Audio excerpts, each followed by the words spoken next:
Pour l'édito de notre newsletter, j'ai l'honneur d'accueillir et surtout la chance d'accueillir une personne qui a largement œuvré et contribué au développement du parc pendant plus de 10 ans, en la personne de Monsieur Pierre-Luc Maillefer.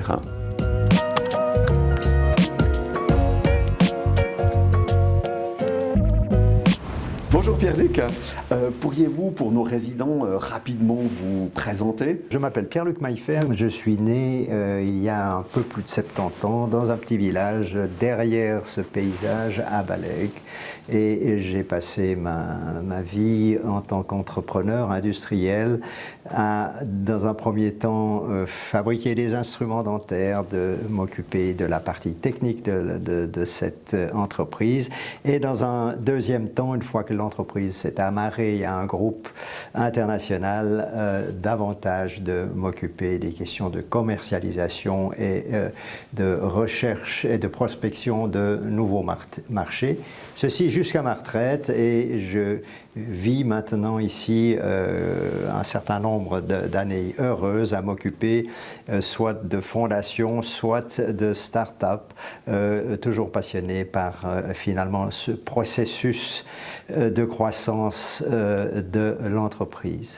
Quel est votre rôle en tant que président ad intérim du conseil d'administration? Le Y-Park est un modèle complexe d'organisation, non seulement à cause du nombre de sociétés qui l'investissent, mais parce qu'il y a des types de relations différentes. Alors, si l'on peut dire que le souci d'un conseil d'administration et de son président est bien sûr la croissance, le développement du parc, la croissance intrinsèque ou absolue, elle est davantage laissée aux entreprises elles-mêmes. Pour Y-Park, c'est une idée d'une croissance qualitative.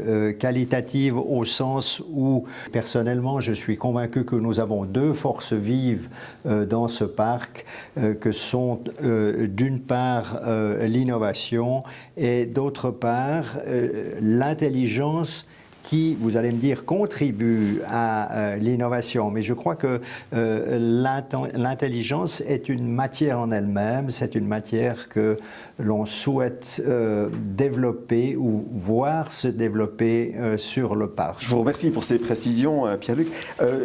Une des responsabilités du conseil d'administration, c'est l'élaboration de la stratégie. Est-ce que là, vous pourriez partager quelques pistes ou quelques axes de réflexion que vous avez eus avec le conseil ? Le premier élément, c'est ce souci ou cette continuation de pratiquer une pluridisciplinarité des entreprises présentes sur le parc. Et si historiquement, le parc est né sur l'industrie de la mécanique de précision.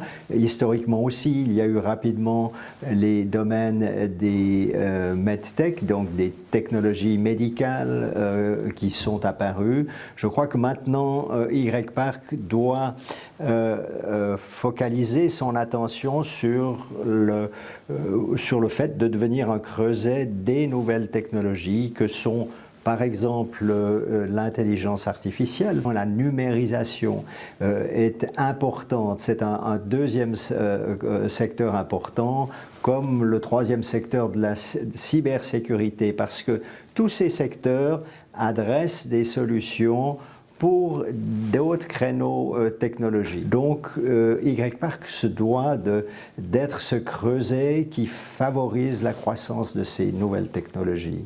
Merci Pierre-Luc pour ce partage. Avec ces éléments stratégiques, quelle est votre vision du futur pour le parc?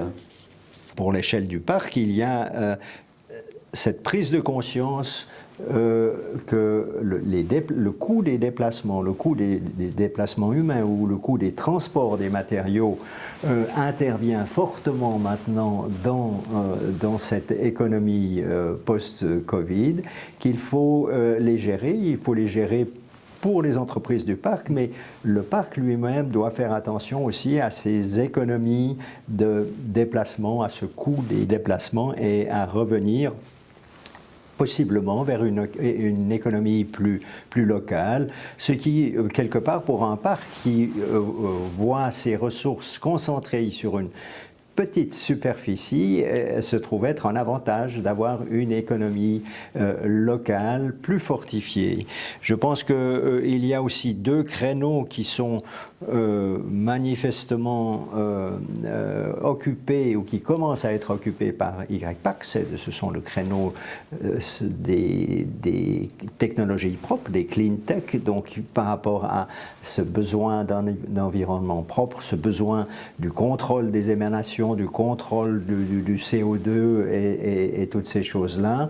Donc c'est un secteur d'avenir pour YPAC. Je vous remercie pour ce partage de cette vision. Maintenant, à titre personnel, qu'est-ce que vous souhaiteriez pour le futur? La préoccupation du Conseil que nous avons dans le parc même à préserver avec beaucoup de nationalités. Nous avons plus d'une trentaine de nationalités présentes sur ce parc. Nous avons des personnes qui ont des affinités avec la Russie, des personnes ukrainiennes aussi, de montrer que le parc reste un havre de compréhension, de collaboration, et puis de veiller à ce que cet esprit perdure malgré des tensions et puis qu'il puisse y avoir aussi ce souci d'entraide.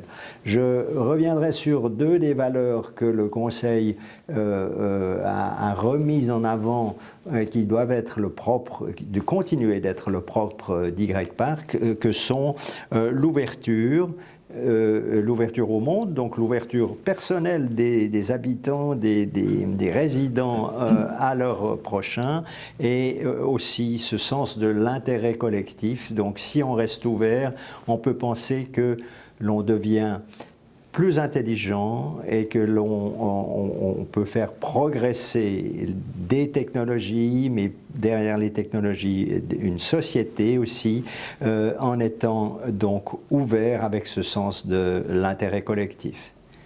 Merci Pierre-Luc pour ce partage personnel. Maintenant, peut-être d'un côté plus souple et plus, plus positif, quel était le sujet de votre dernier fou rire? Les premiers printemps dans le village où j'habite avec mon petit-fils, on a la nature qui s'éveille, on a les oiseaux qui commencent à construire leur nid, et puis dans les arbres encore absents de feuilles, vous voyez, mon petit-fils voyait la construction d'un nid, et ce petit-fils me dit: mais comment est-ce qu'ils font pour construire le nid? Ils voyaient tous les détails avec, toute leur habileté à amener des branches, des brindilles. Ils n'ont pas été à l'école. Magnifique. Merci beaucoup Pierre-Luc pour cet échange.